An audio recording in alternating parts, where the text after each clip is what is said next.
कहीं पर भी नीचे बैठ जाइए।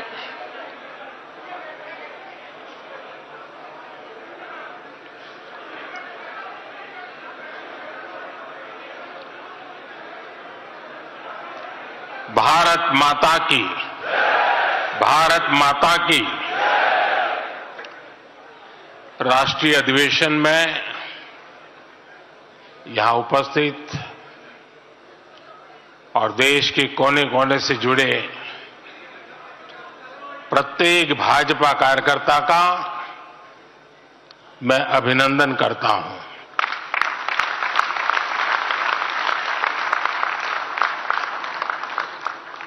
भाजपा का कार्यकर्ता साल के हर दिन 24 घंटे देश की सेवा के लिए कुछ न कुछ करता ही रहता है।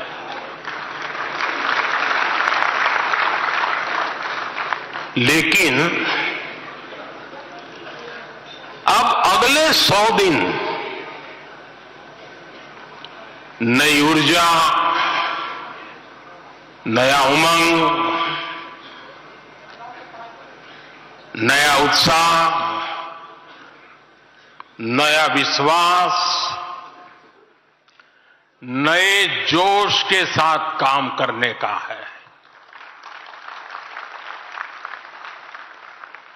आज 18 फरवरी है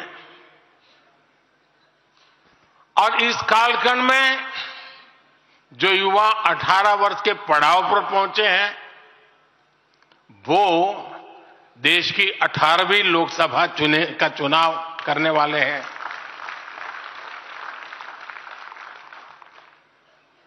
अगले 100 दिन हम सबको जुट जाना है, हर नए वोटर तक पहुंचना है, हर लाभार्थी तक पहुंचना है, हर वर्ग, हर समाज, हर पंथ, परंपरा, सब लोगों के पास पहुंचना है। हमें सबका विश्वास हासिल करना है। और जब सबका प्रयास होगा तो देश की सेवा के लिए सबसे ज्यादा सीटें भी बीजेपी को ही मिलेगी।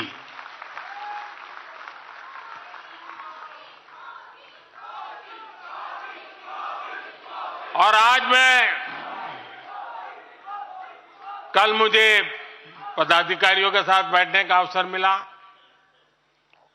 कल दोपहर से आप सबके साथ बैठने का अवसर मिला। मैं नड्डा जी को और उनकी पूरी टीम को और आप सबको बधाई देता हूं। जब मैं पदाधिकारियों की बैठक में साल भर के काम का रिपोर्टिंग सुन रहा था, मैं सचमुच में इतना प्रभावित हुआ कि भाजपा के कार्यकर्ता सत्ता में रहने के बावजूद भी समाज के लिए इतना करते हैं, दिन रात दौड़ते हैं, संकटों के बीच भी करते हैं और सिर्फ भारत मां की जय के लिए करते हैं। ये 2 दिन भी जो चर्चा हुआ, विचार विमर्श हुआ है, देश के उज्जवल भविष्य के लिए हमारे संकल्प को दृढ़ करने वाली हर बातें हुई है। मैं इस भव्य आयोजन के लिए, प्रेरक विषयों के लिए आप सबको भी, देश भर के कार्यकर्ताओं को भी नड्डा जी के माध्यम से सबका अभिनंदन करता हूं। साथियों, आज मैं समस्त देशवासियों की तरफ से संत शिरोमणि आचार्य श्री 108 पूज्य विद्यासागर जी महाराज को श्रद्धापूर्वक, आदरपूर्वक नमन करते हुए श्रद्धांजलि देता हूं। उनके संलेखन समाधिस्थ होने की सूचना मिलने के बाद उनके अनुयायी शोक में हैं, हम सभी शोक में हैं। और मेरे लिए तो यह एक व्यक्तिगत क्षति जैसा है। वर्षों तक मुझे व्यक्तिगत रूप से अनेक बार उनसे मिलने का, उनके दर्शन करने का, उनके मार्गदर्शन प्राप्त करने का अवसर मिला है।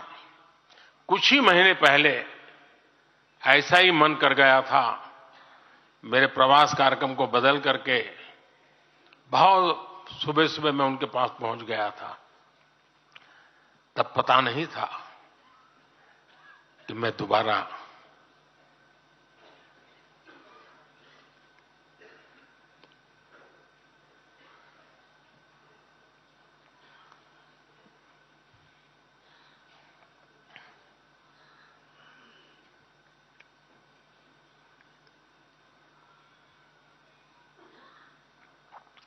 उनके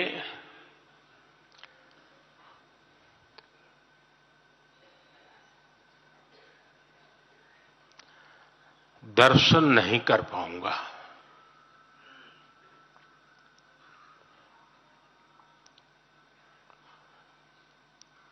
ये मेरा सौभाग्य रहा है कि पिछले 50 से भी ज्यादा वर्षों से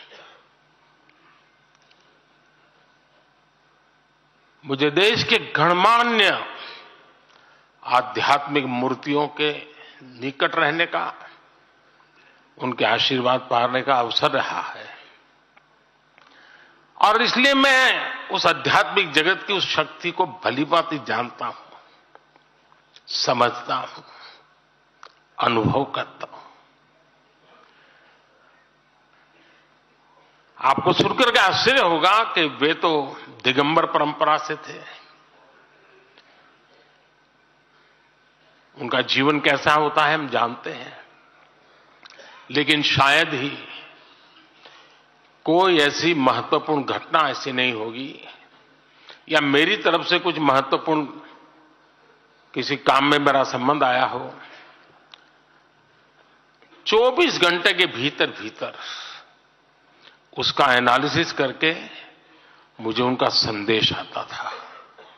यानी कितने जागरूक थे।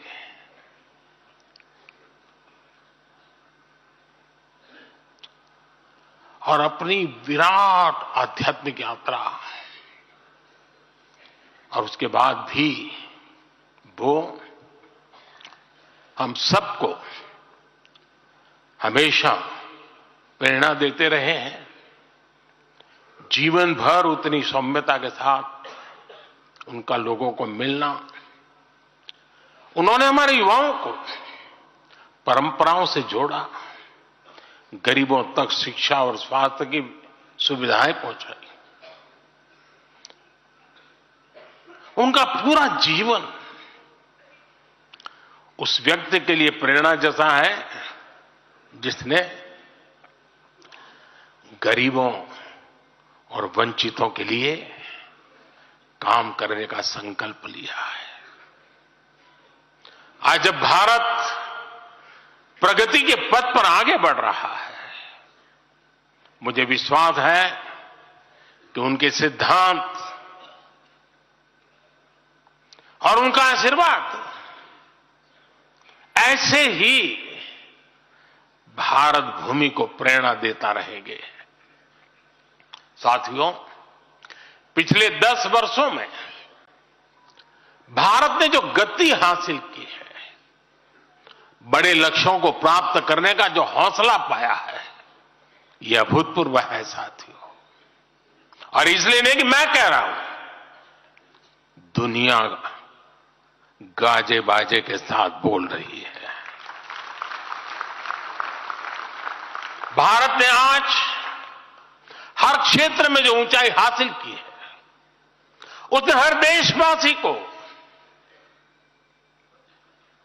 एक बड़े संकल्प के साथ जोड़ दिया है। और ये संकल्प है विकसित भारत का। अब देश न छोटे सपने देख सकता है और देश न अब छोटे संकल्प ले सकता है। सपने भी विराट होंगे, संकल्प भी विराट होंगे। और ये हमारा सपना भी है, हम सबका संकल्प भी है कि हमें भारत को विकसित बनाना है। और इसमें अगले 5 वर्षों की बहुत बड़ी भूमिका होने जा रही है। अगले 5 साल में भारत को पहले से भी कई गुना तेजी से काम करना है।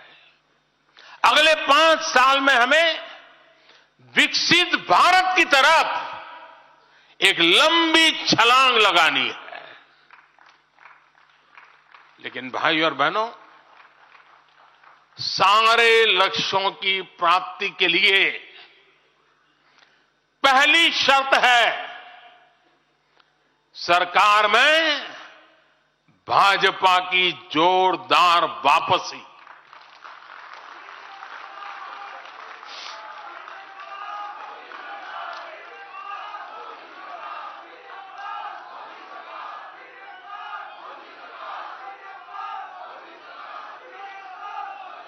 आज विपक्ष के नेता भी एनडीए सरकार 400 पार के नारे लगा रहे हैं।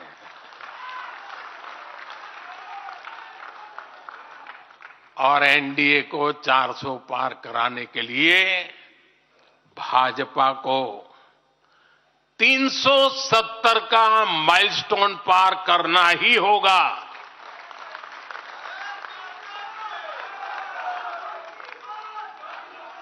साथियों, कई बार लोग मुझसे कहते हैं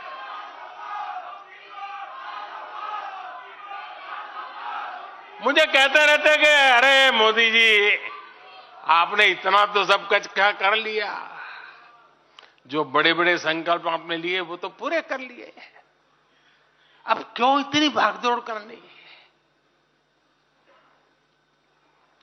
साथियों, पूरा देश मानता है 10 साल का बेदाग कार्यकाल और 25 करोड़ लोगों को गरीबी से बाहर निकालना ये सामान्य उपलब्धि नहीं है। पूरा देश मानता है हमने देश को महाघोटालों और आतंकी हमलों के खौफ से मुक्ति दिलाई है।